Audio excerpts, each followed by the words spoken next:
Sasa hapa itategemea na ni njia ipi ya uzazi wa mpango uliotumia.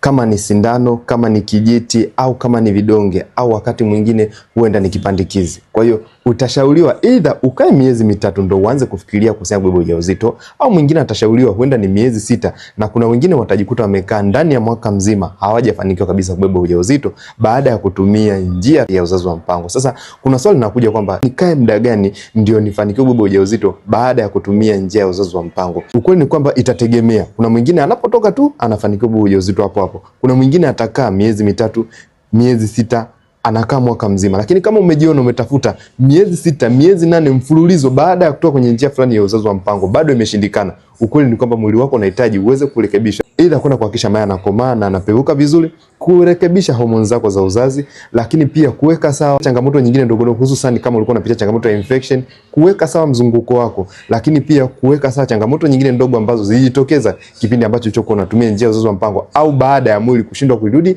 kwenye hali ya kawaida. Kupitia programu yetu ya Nipo Nawe katika safari ya kuita mama, imeendelea kuwa ni msaada kwa kina mama ambao walitumia njia ya uzazi wa mpango lakini walihitaji kurejesha sawa mfumo wa uzazi. Hebu niambie kwenye comment, wewe ulibeba ujauzito muda gani baada ya kutumia njia ya uzazi wa mpango?